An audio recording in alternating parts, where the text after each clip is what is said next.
आज के इस वीडियो में हम टाइप्स ऑफ रेशियो देखेंगे। रेशियो के प्रकार के बारे में पढ़ेंगे। तो इसका पहला प्रकार को देखते हैं, वो है इन्वर्स रेशियो। इन्वर्स रेशियो इसको हिंदी में कहते हैं व्युत्क्रम या विलोमानुपात। क्या? विलोमानुपात।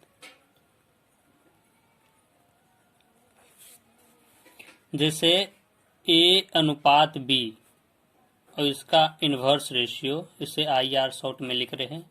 इन्वर्स रेशियो निकालना है तो इसका क्या होगा, A/1/A अनुपात 1/B।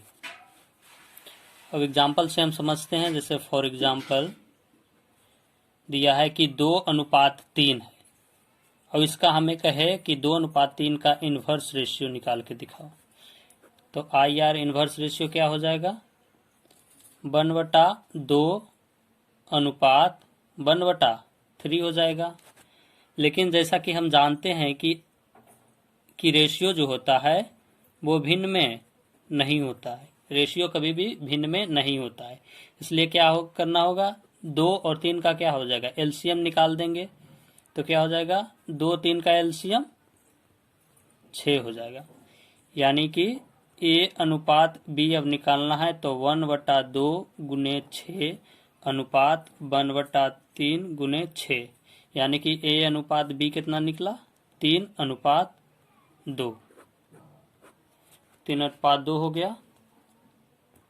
इसी से रिलेटेड एक और क्वेश्चन को देखते हैं। जैसे क्वेश्चन दिया हुआ है 2/3 अनुपात 3/4 अनुपात 2/5 और हमें इसका इन्वर्स रेशियो पूछता है। तो क्या करना होगा, पहले 3/2 अनुपात सबको उलट देना है, 4/3 अनुपात 5/2 हो गया। और जैसा कि हम जानते हैं कि रेशियो जो होता है भिन्न में नहीं होता है, तो क्या करना होगा, सबका हर का एलसीएम ले लेना होगा। तो 2 और 3 और 2 का एलसीएम क्या होगा, 6, यानी कि अब 3/2 गुने 6 अनुपात 4/3 गुने 6 अनुपात 5/2 गुने 6, यानी कि क्या हो गया, इसका इन्वर्स रेशियो 9:8:15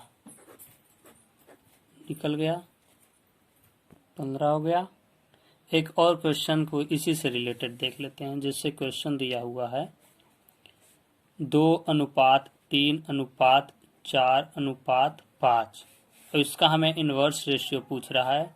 तो क्या करना होगा, सबसे पहले इसको 1/2 व्युत्क्रम में लिख देना है, 1/3 अनुपात 1/4 अनुपात 1/5 हो जाएगा। अब क्या करना है कि 1 2 3 4 5 ये सभी का एलसीएम निकाल देना है। तो एलसीएम कितना हो जाएगा, इसका एलसीएम निकाल कर आएगा 60। जब 60 आएगा तो इसको क्या करना है, 60 से गुना कर देना है, गुने 60।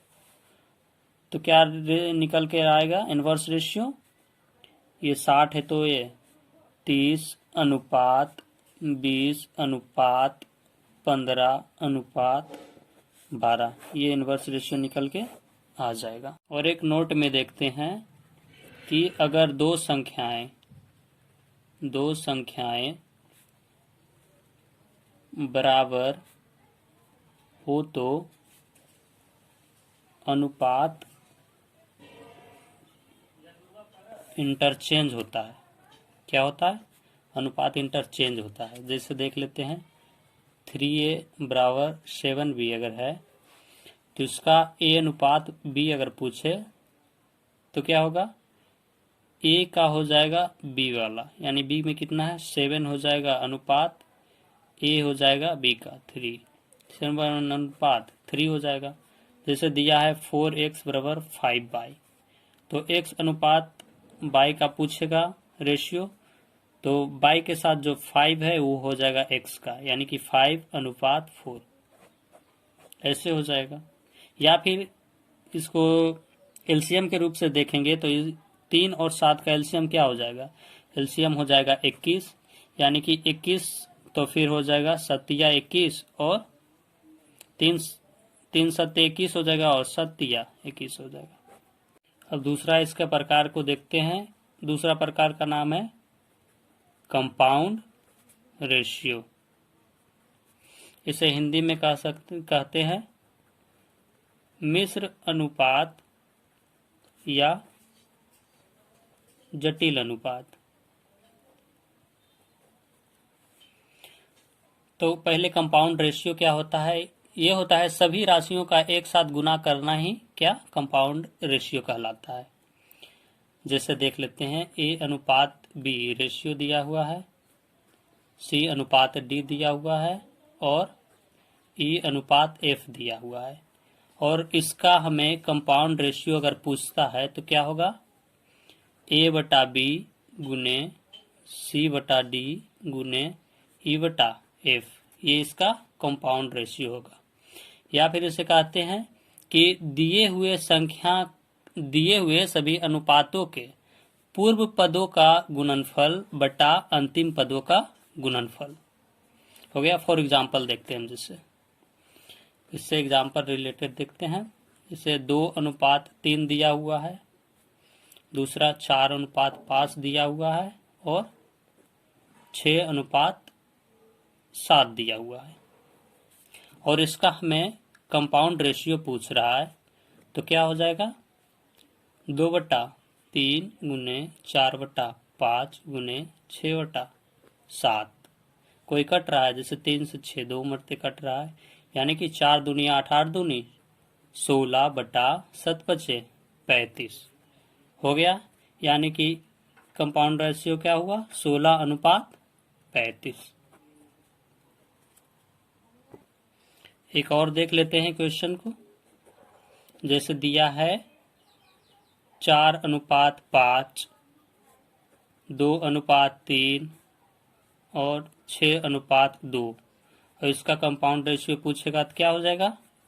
4/5 गुने 2/3 गुने 6/2।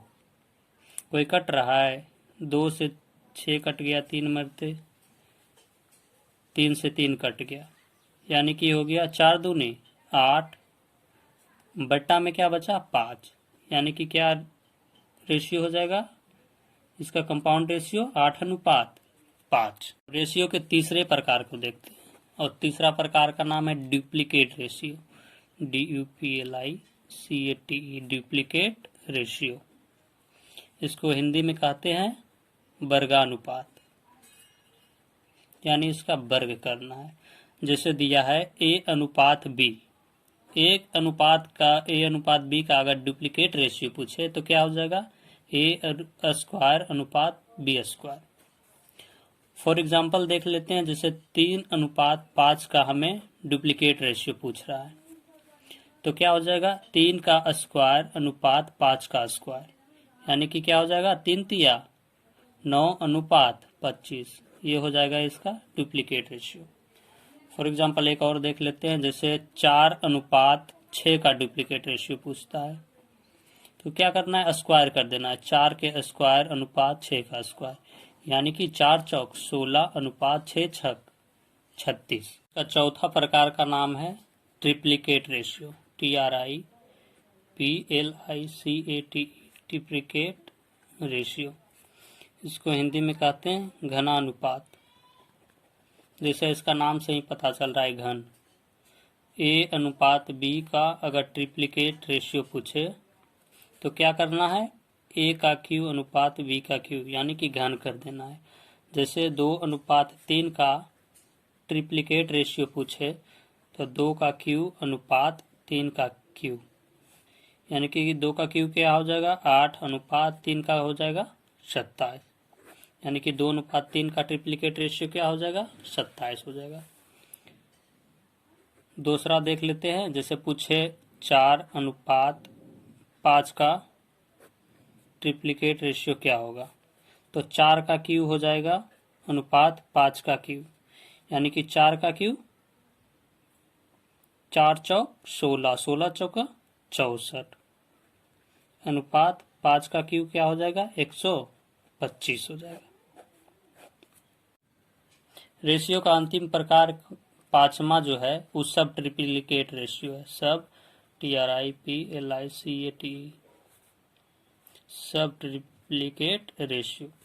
इसको हिंदी में कहते हैं घन मूलानुपात। घन मूलानुपात हो गया। जैसे दिया है A/B, और इसका सब ट्रिप्लिकेट रेशियो पूछता है तो नाम जैसा नाम से ही घन मूलानुपात है, तो इसका घनमूल क्या होगा, वो होगा जैसे √3A हो जाएगा, इसका घन B हो जाएगा। फॉर एग्जाम्पल देख लेते हैं। जैसे दिया है 64/125 का अगर सब ट्रिप्लिकेट रेशियो पूछे तो क्या होगा, 64 का और इधर हो जाएगा 125। तो 64 किसका घन है, 4 का। 125 किसका है, 5 का। तो 4/5 क्या हो जाएगा, सब ट्रिप्लिकेट रेशियो हो जाएगा। दूसरा क्वेश्चन है, जैसे दिया है कि 216/343 का सब ट्रिप्लिकेट रेशियो निकालना है। तो 3 हो जाएगा, यहाँ 216 घन हो गया अनुपात 343।